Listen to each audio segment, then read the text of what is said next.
Lamun dicaritakeun Syekh Nawawi mah ieu masalah sahijina bae. Syekh Nawawi kunjungan ke 17 negara. Kunjungan ke 17 negara, Mesir, Irak, Iran, termasuk di jerona Basrah, Kufah, kemudian Iran, kemudian kabelah itu terus Suriah, berusaha itu Maroko, Turki, terus Yaman, terus 17 negara akan dikunjungi ku Syekh Nawawi.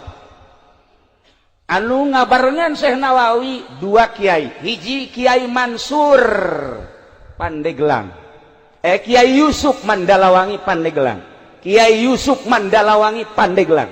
Nyanalah nu ngabarengan salah sahijina kana Syekh Nawawi. Nomor kedua Kiai Sukari, Kiai Haji Sukari. Kiai Haji Sukari eta adalah Pasir Kelapa Pandeglang, kakak daripada Kiai Samsudin. Kiai Samsudin Pandeglang Cibiuk Petir. Ieu nu ngabarengannya. Kuari ge hebat dasa tadi Malawangi aya dina HP cenah cekna. Cek para santri-santri anu geus baroga HP-na. Kunaon? Jawara ngajongklok. Batur Haji Agus. Aya Jawara ngajongklok ngaranna Ateng. Tuh kan bener kan? Dasar baturna Kiai Jamal mah teh nyaho nya. Keur ngibing. Wah, anu luar biasa disurakan. Begitu ngibing menang meureun sekitar 10 menit kurang langsung poyang ngadeprak aya di dinya Mandalawangi. Tah, ateng saha? Tuh, babaturan meureun geus.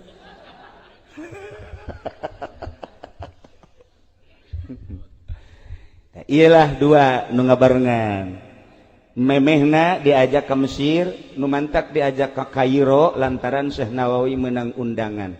Sekup internasional. Di Mesir dan ulama-ulama dunia ingin mengenal Syekh Nawawi sebab karangan-karanganna telah mancanegara dibaraca ku para kiai tapi belum kenal. Boro-boro kiai-kiai anu boga perusahaanna bae ge sebab saat eta Syekh Nawawi manehanana ke Mesir henteu kapanggih jeung anu boga perusahaan ngan kapanggih jeung seorang kiai mufti Mesir ditambah jeung perwakilan perusahaan. Tapi cek Syekh Nawawi masalah nu penting manfaat nu boga perusahaan kaya raya neangan Syekh Nawawi datang ke Mekah terus bae neangan teu kapanggih-panggih. Ketika dituduhkeun itu tuh Syekh Nawawi teh anu ngarang teh Syekh Nawawi nanya deuk aya naon? Ieu deuk terima kasih bahkan deuk mere duit anu luar biasa lobana sebab deuk kawadahan kudu boga perusahaan dek dikembalikan sebagian hartana. Syekh Nawawi nyipres selama 40 poe embung kapanggih jeung sasaha lantaran beusi dibere duit. Percis kos Kiai Haji Nurjaya nya mah teu daek dibere duit nya mah ku bupati ge lamun dibere leutik nya embung mun gede karak oke deh. Gusti Allah jauh amat jeung Syekh Nawawi boga undangan lah sekup internasional Kairo. Dua hadam nu tadi begitu datang ke perbatasan diuk urang engke penting bakal menghadiri musyawarah para alim ulama sedunia dihadiri oleh kepala negara dari berbagai negara. Kieu nya Yusuf ka dieu sia. Ieu jubah aing jubah mama pake ku maneh. Eta baju sia ku aing dipake. Engke sia ketika ditanya dititah nyambut atas nama Nawawi. Mun engke ditanya itu saha? Itu adalah Yusuf hadam kula. Ih cek Yusuf kitu amat sih. Ulah kitu amat kitu wae geus. Atuh engke kumaha mun kula teter? Ulah bingung hayu we laksanakeun. Aya mama. Heueuh ge hate mah geter. Ya aing kumaha lalakona cenah. Hari maneh Sukari dampingi Yusuf ketika manehanana naik panggung maneh di tukang. Laksanakeun ieu jubahna ieu sorbanna. Berangkat. Penting pada Isa kumpul. di aula sekup internasional. Ceritakan munku bahasa orang pada malam ini, alhamdulillah telah hadir ulama Indonesia yang karangannya telah mancanegara dan kita baca di berbagai pondok pesantren, bahkan di universitas sekolah. Nah, saat ini kiainya hadir di tengah-tengah kita dan kita mohon supaya menyambut bagaimana sepak terjang perjalanan beliau bisa jadi sedemikian rupa. Dengan demikian kepada Bapak Kiai Haji Nawawi At-Tanarib Al-Bantani dipersilahkan. Langsung Yusuf. Aduh, cek Yusuf aing kumaha ieu. Bingungnya na geus sarua bae. Saya Nawawi mah di pojok kieu. Atuh diceritakeun. Nyambut biasa alhamdulillah. Ngerasa bunga malam iya bisa bebarengan. Perlu diketahui bahwa ini asisten saya bernama Sukari dan itu yang di pojok hadam saya bernama Yusuf.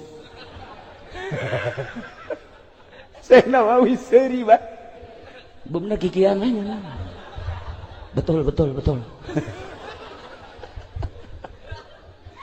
Ketika jalan nyambut anu luar biasa perjalanan Syekh Nawawi kira-kira bangsa 15 menit mentong. Wah. Sekian saya tidak bisa melanjutkan untuk lebih lanjut. Kondisi saya kurang fit, maka saya serahkan kepada hadam saya yang bernama Yusuf. Persilakan hadam. Hadam langsung nyambutnya. Terima kasih kepada guru saya sekian. Hebat Nawawi lain lalagaan jadi orang asa dina sinetron. Asli mah lain lalagaan. Ieu bisa dipertanggungjawabkeun lain lalagaan. Ulama boga sejarah ti mimiti hamil, datang ka maut, datang ka kuari masih ratusan karangan anu henteu dicetak di Mesir kuno. Nah, langsung Syekh Nawawi atas nama Yusuf nyana nyaritakeun ti mimiti perjalanan nyana. Atuh moal misleuk nya nyana keneh. Terus nyaritakeun masanten ke Jawa Timur, masanten ke Purwakarta, masanten ke Mekah, serangan Belanda dan lain sebagainya, berangkat ke tanah suci umur 15 tahun.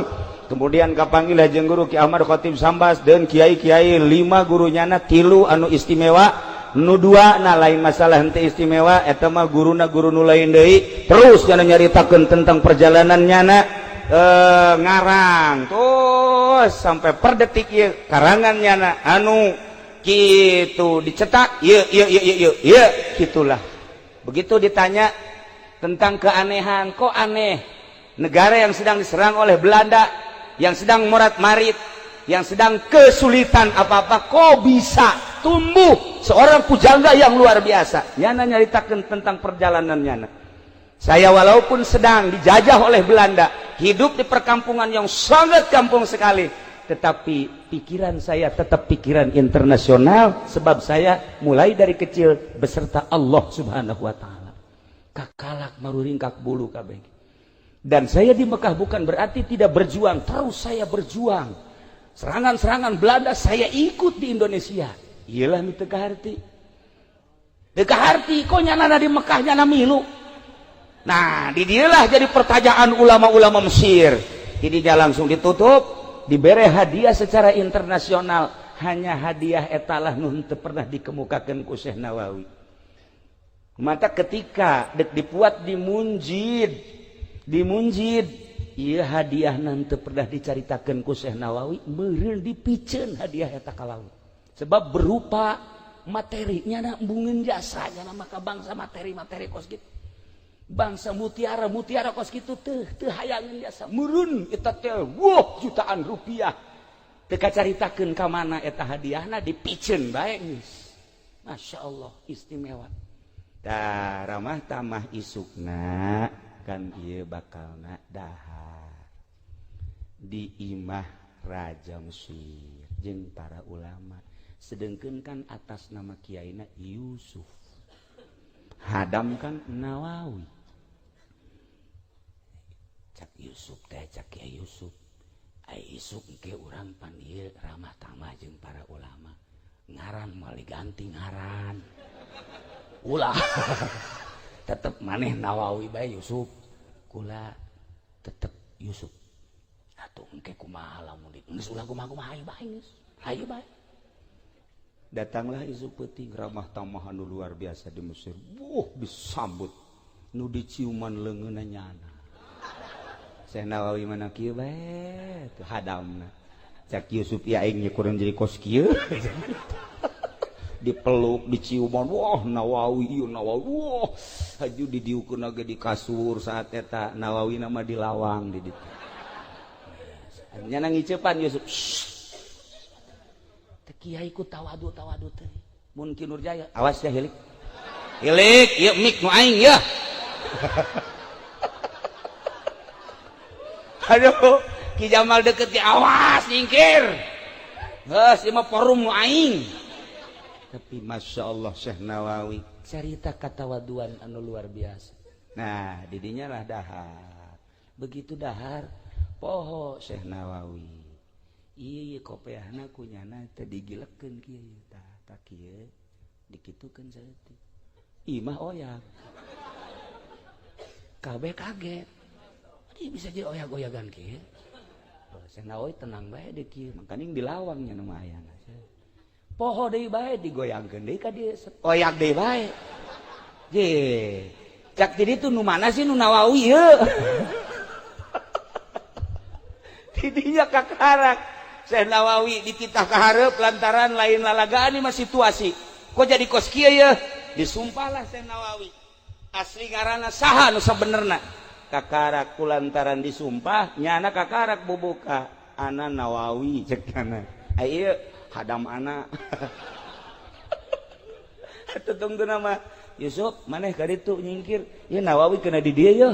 Tuh nasib aing kos kieu cek ka kieu Yusuf. Emang atuh hadam mah kudu kieu bae nalika kanyahoan mah tuh geus uhna naonan jubah ye pake mama ye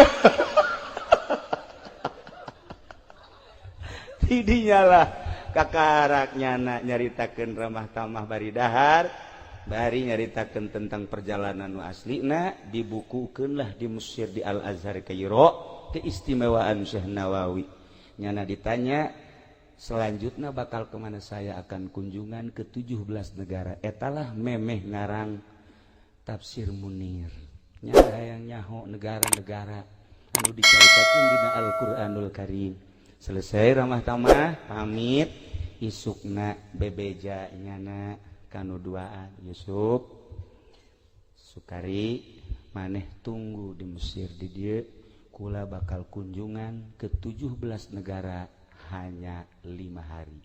Hah? Dek naik naon? Ulah nanya ke naik naon. Pokoknya 5 poe kula kunjungan ke 17 negara. Maneh cicing di dieu. Lain gitu. Atuh sakalian we ajak. Aya di Mekah ka dieu diajak, aya di dieu ditinggalkeun sakieu. Kitu amat sih.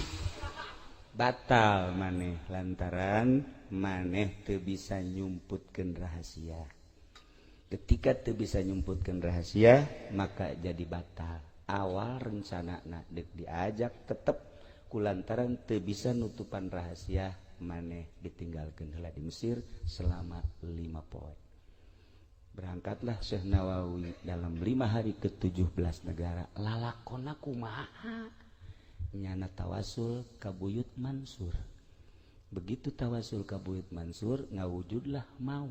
Geus Syekh Nawawi berangkat di Mesir ka Baghdad, ka Irak, ka Kufah, ka Basrah, ka Iran, Turki, Yaman, Maroko, terus Afghanistan dan 17 negara.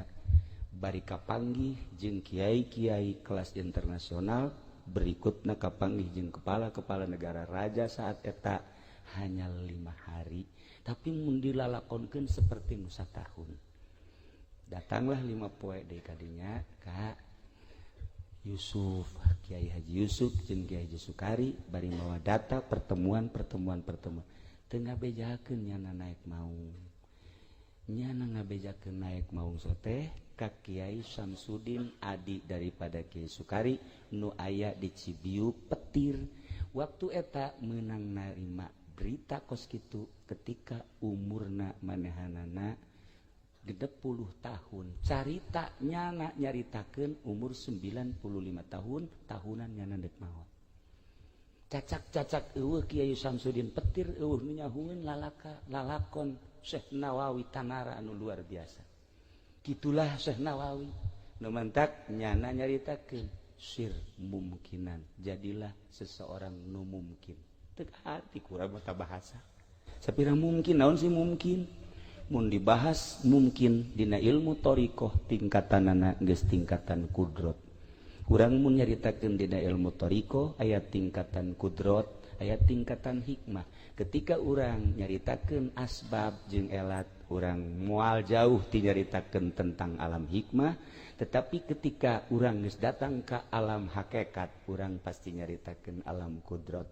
ketika geus jadi di alam kudrat jadilah seseorang anu mungkin nu sok dicaritakeun ku Tuan Syekh Abdul Qadir Al-Jailani qaddasallahu sirrahul aziz kuari urang mun nyaritakeun tentang kudrat moal kaharti pasti urang nyaritakeun tentang alam hikmah contoh kunaon sih si eta bisa ngaji kok hebat amat pasti orang nyaritakeun perjalanan ngaranna alam hikmah cek dina ilmu thariqah oh atuh nu mentak bisa ngaji pan masantrena dianu bari puasa bae pan teh lain cara ente masantrena sok aju kitu tuh sia dongeng bae ulah sok aju ka aing alam hikmah ngaranna urang menyaritakeun ai si itu kunaon sih jadi kaya raya atuh pandagang bisnis nya mah ta eta teh ngaranna alam hikmah ai si itu kok bisa sugih gitu sia teh emang eta teh nyana dagang di samping dagang sok maling mentak sugih alam hikmah eta kan cerita alam hikmah mah kos kitu kaharti ku kabehan ketika dicaritakeun alam kudrat nyana moal karti ya ai situ kunaon sih kiai kok jadi hebat gitu ngajina bisa aju manfaat aing mah teu karti atuh Allah mah maha kawasa kajeun ku kumaha ge kawasa Allah mah sikut sia ku aing aing nyaho kawasa mah goblok ya kita segala kawasa segala aing mah nyaritakeun perjalanan kumaha teu bisa dibawa alam kudrat lantaran encan wayahna ketika nyaritakeun ai itu si kunaon bisa jadi sugih kos kitu ya atuh Allah mah kawasa nyugihkeun sasage goblok sia aing ge ngaji tijan blon nyawa aing ka kawasaan Allah atuh ieu perjalananna teu nyambung jelema nu aya di alam hikmah kuduna dijawab ku hikmah bae tapi ketika aya di alam kudrat jelema ibadah ka Gusti Allah melalui perjalanan khusus zikir ka Gusti Allah lillahi taala sesuai jeung aturan tafakur jeung muraqabahna leng diberelah nyana asup ka alam hakikat di jero alam hakikat Allah mere anugerah kemungkinan bagi dirina alam mungkin ngaranna ku ari cak Allah teh tah Baitullah sia hayang ji hayang ai bareng ngalengkah nyana ka Baitullah tek datang ke Mekah kapanggih jeung babaturanana Ki Nurjaya di Mekah sarua ngalengkah deui sarua ieu bakeur carita Ki Nurjaya bener ieu heulanan ieu sarua ngalengkah sasalaman masyaallah maha kawasa Allah nyambung sebab Ki Nurjaya ngalengkah nyana ngalengkah bicara geus lain bicara sabab jeung hikmah bicara kudrat maha kawasa Allah nyambung nah inilah bahasa Syekh Nawawi sir mumkinan jadilah anjeun jadi jelema nu mungkin lain lalagaan urang kuari melalui ngaji syariat ngabebener wudu ngabebener salat kabelah dituna engke ngabebener hate supaya ulah hasud supaya ulah ria supaya ulah dengki